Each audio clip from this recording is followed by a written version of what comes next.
Good afternoon. Welcome to Security Best Practices the Well-Architected Way. This is a 200-level session which will provide an overview of how to use the Well-Architected framework to apply best practice in order to secure an architecture.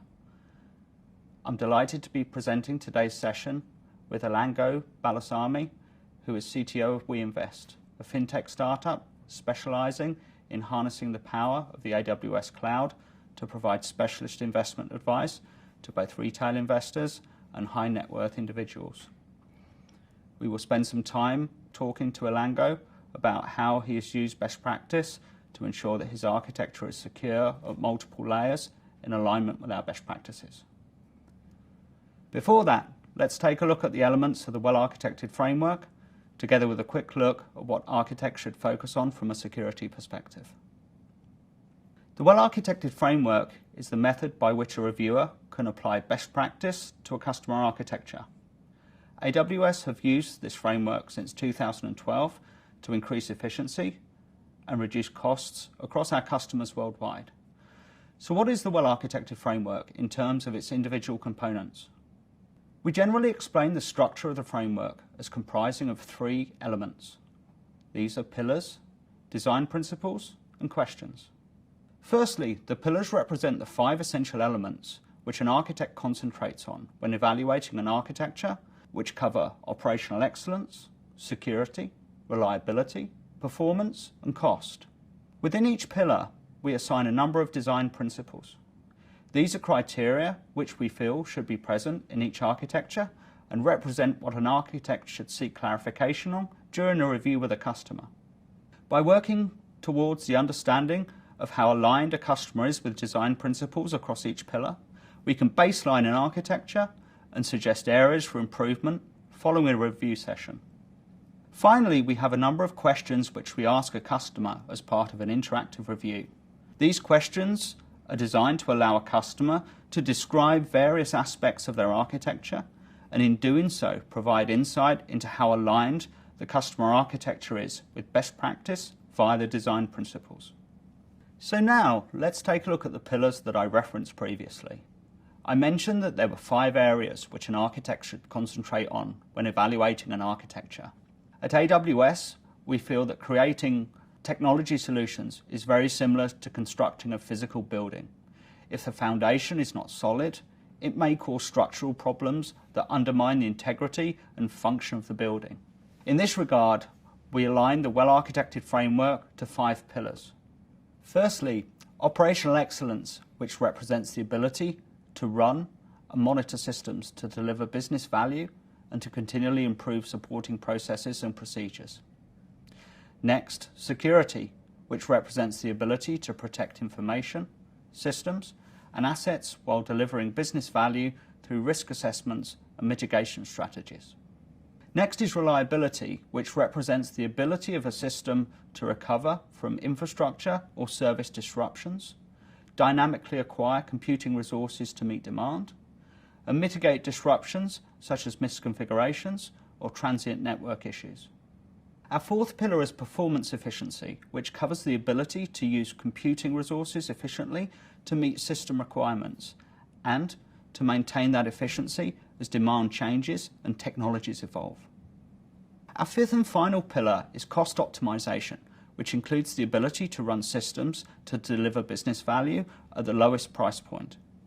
So now that we've been through the components of the framework and taken a look at the individual pillars, let's deep dive on the design principles aligned to the security pillar before discussing with Elango how these have influenced his architectural journey with AWS.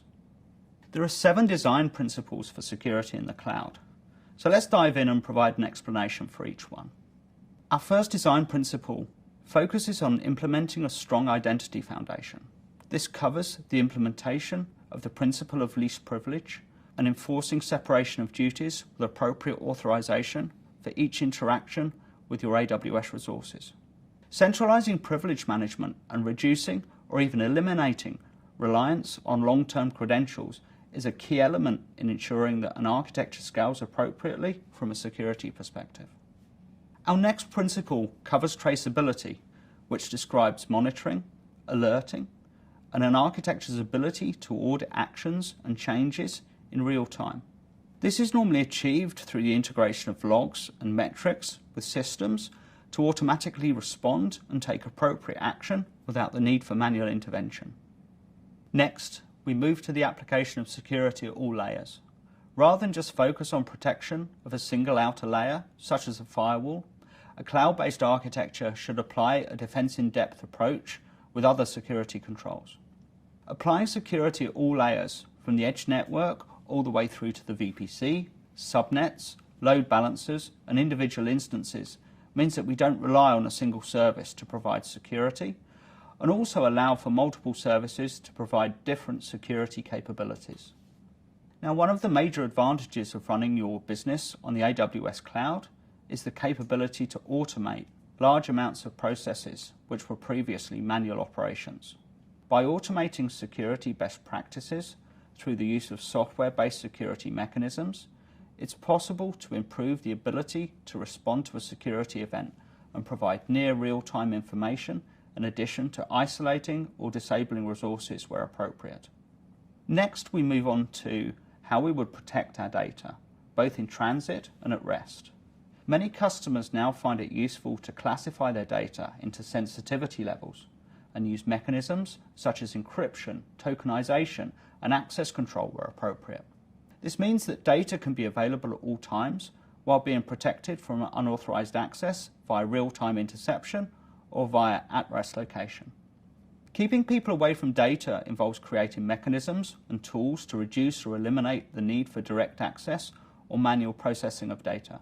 This reduces the risk of loss or modification and human error when handling sensitive data, which is vital in maintaining the integrity of today's cloud-based businesses. Our final design principle for security discusses preparing for security events. This covers all measures which a company would take to prepare for an incident in terms of adequate process that aligns to your organizational requirements.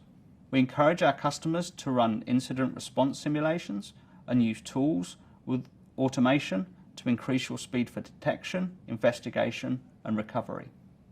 So now that we've seen the design principles and explained what we're trying to achieve in terms of raising the bar for an architecture with regard to security, let's deep dive on one of those principles to see an example of some of the tools and techniques that we would align from a best practice perspective.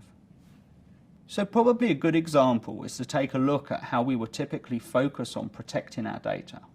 What techniques would we use to do this? And more importantly, which services would we call upon in order to get integration into multiple other areas of our architecture? If we focus on the data at rest aspect of the design principle in the previous slide, we would ideally want our architecture to be capable of providing encryption of data via a granular permissioning model. AWS Key Management Service, or KMS, makes it easy for you to create and manage cryptographic keys and control their use across a wide range of AWS services and in your applications. AWS KMS is a secure and resilient service that uses hardware security modules that have been validated under FIPS 140-2 or are in the process of being validated to protect your keys. AWS KMS is integrated with AWS CloudTrail to provide you with logs of all key usage to help meet your regulatory and compliance needs.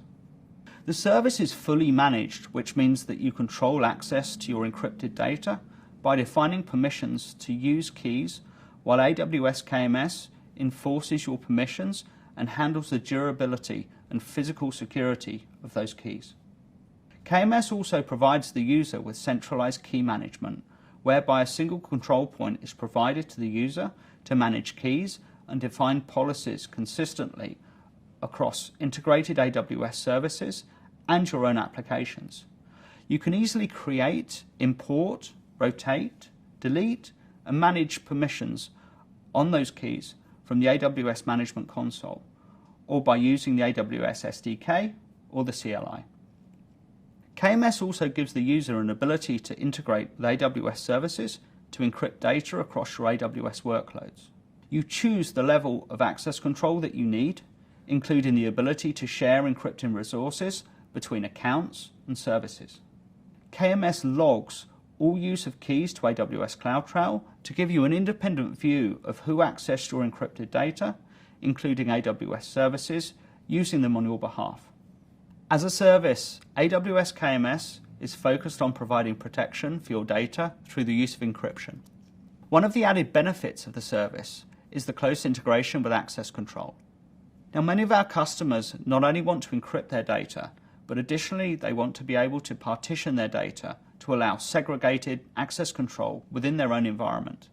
An example of this would be an environment where our Elastic Block Service, or EBS, is used to store data across multiple EC2 instances. While the data stored within these EBS volumes may not be critical in terms of sensitivity, there may exist some volumes that you only want key employees to be able to access, such as payroll data and tax statements. In this scenario, a separate customer master key, or CMK, can be created specifically for these sensitive data sets. This means that even in the scenario where an operator is given access permission to attach and access the volume, they would also need access to the separate key in order to be able to read the data. This is achieved via the policy which accompanies the CMK and defines access to the key itself and is configured using standard JSON language. This is also a highly powerful way of separating roles and responsibilities in terms of segregation of duties. From a CMK perspective, you may have a security officer persona who is responsible for setting up access to the key. Those actions can be defined completely separately from the cryptographic operations, encryption, decryption, etc. Just because a security officer is managing a key doesn't mean they can also use that key. In the same way, an operator who is permissioned to use the key is not permitted access to manage that key in terms of providing access to others. Finally, there's the concept of intentionality. When operating at scale, a user may have literally thousands of EBS volumes and perhaps millions or even billions of S3 objects. Within this environment, you can be discreet and very deliberate in how you manage access to data via CMKs that have access defined directly on the key. Now, because KMS is an additional plane of access control, it means that you need additional authorization to be able to use the key. Again, even if you have a policy which provides you access to all functions available within S3, you must also have the ability to use the key. Within an S3 bucket, files with a specific prefix, for example payroll or tax files, can be encrypted with a separate key. This means that employees at that company who would perhaps have default access to that bucket would also need access to the appropriate key in order to be able to access the bucket and ultimately access the file. Again, with customer scenarios where support engineers would need access to EBS volumes in order to install and upgrade applications, can be managed effectively from a permission perspective via the appropriate use of keys. This means that additional EBS devices which contain logging resources or perhaps PII data could be segregated using a different key to provide an additional control plane of access, providing additional audit visibility. So now, let's see how this works in the real world with a customer example. I want to introduce Elango, who's the CTO for WeInvest, a fintech company that runs exclusively on the AWS cloud and places a high emphasis on security to be able to offer their services to customers across Asia in a secure and scalable manner. Elango is going to give an overview of WeInvest from a company perspective and then give some examples of how they use AWS best practice to secure their environments using some of the techniques we've discussed earlier in the session. Elango, over to you. WeInvest is a fintech startup. We have been around for 4 years now and have 3 key products in our portfolio. Our aim is to address a specific gap in the market which focuses on engaging the emerging affluent segment of customers with their investment needs. Our products assist with financial planning and the corresponding investments required to achieve those goals. Our first market offering, which the company released, was GrowWealth, which acts as a self-service advisory for customers and is available on both web and mobile. Following this, we have also released the Advise Wealth product, which aids relationship managers within banks to assist with customer discussions and provide the necessary data to be able to invest in complex products from a wealth management perspective. In addition to these products, we have recently released TrackWealth, which enables multiple financial institutions to publish their investment models in a common marketplace, which can then be leveraged by investment houses at a fraction of cost compared to in-house expertise. WeInvest is present in 6 countries across Southeast Asia and Middle East, with plans to expand further in the next 6 months. We have currently transacted over $150 million with over 40,000 active retail clients, which include OCBC, Siam Commercial Bank, Bank of China, Hong Kong. In addition to this, we also cover asset management companies such as Lighthouse Canton and brokerage houses such as Mubasher Financial. In most financial client engagements, WeInvest represents the first customer-facing product that is run on the cloud. We have had our share of regulatory and compliance challenges in each engagement, where we have partnered with banks before getting the product to market. Thankfully, AWS has a good pool of compliance artifacts and checklists like the WellArchitected Review that prepares us to get a head start on this journey. Our premise is to offer complex investment advice with minimal overhead, which can be delivered in a secure and efficient manner to our customers. A big factor in our company's success is our ability to leverage cloud for all our technology needs. This allows us to run 100% of our infra in AWS Cloud. Because our business is so reliant on partnerships with other financial institutions, we place security at the front of everything that we do from a business perspective. Tim has worked with us for a number of years now to provide well-architected guidance using both AWS SAs and AWS partners. I want to talk about some of the security best practices that we use within our environment and why they are so important to us. From an access perspective, we work with IAM role-based permissioning combined with custom policy controls to manage break glass access when needed. Tim mentioned earlier in the presentation about the importance of providing security at every layer of the architecture. WeInvest uses across all our deployment environments and integrates network security at the edge via firewall techniques together with security groups and a combination of AWS and third-party software to provide security at multiple layers within the architecture. Perhaps one of the most important design principles to us from a security perspective is the ability to automate security best practices. Through the use of AWS Config, we are able to provide automated security checks throughout our environment on a continuous basis. We also combine this with CloudTrail event monitoring to provide automated response when certain events are detected at a logging level.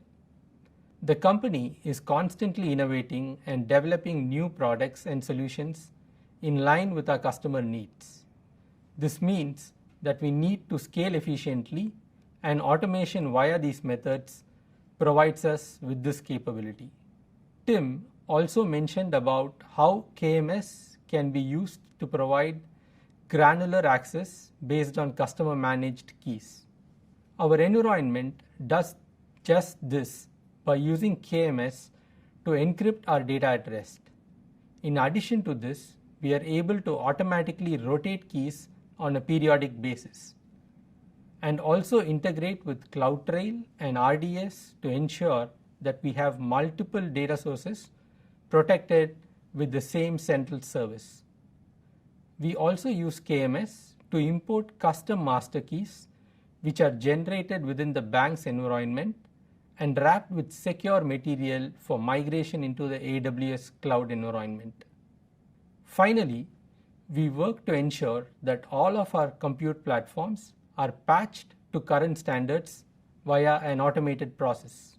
This provides the business with a stable and secure platform on which to build our applications, with the additional benefit of being automated, which reduces risk and labor involved in distributing patches individually to the compute instances. As you can see, security is at the core of what we deliver at WeInvest. By the appropriate use of best practices, we have been able to leverage the AWS cloud to enable our businesses to scale efficiently and deliver increasingly complex applications to our customers. Now, I'm going to hand you back to Tim to conclude our session. WellArchitected Reviews are being run actively by both our AWS SAs and our partners via the WellArchitected Partner Program. In fact, last year, over 3,500 customers benefited from a partner running a review session with them and providing recommendations that have worked to improve security posture, reduce operational risk and cost, and improve architectural performance.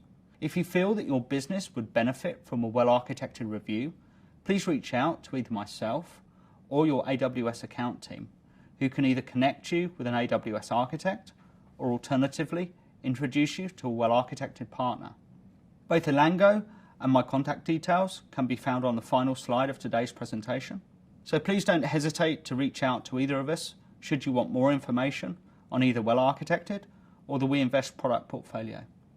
If you feel that you want to learn more about how the WellArchitected framework can enable your business, please take a look at these resources. Firstly, download the WellArchitected white paper, which will give insight into all of the design principles across all 5 pillars. You can also check out YouTube for all of our security team sessions from re:Invent, which cover deep dives on KMS, AWS config, and all of the services which we've discussed today. Finally, the WellArchitected team have worked hard over the past few years to build a variety of labs which provide simple-to-use walkthroughs and code examples that you can use to improve the posture of your environment. On a final note, should you wish to reach out to a WellArchitected partner directly, you can use the final hyperlink, which will provide a listing of all of the authorized WellArchitected partners worldwide, which you can work with to help you understand and improve your architecture. Thank you for listening today. Should you have further questions, please do reach out to us directly. Have a great afternoon, and don't forget to complete the session survey.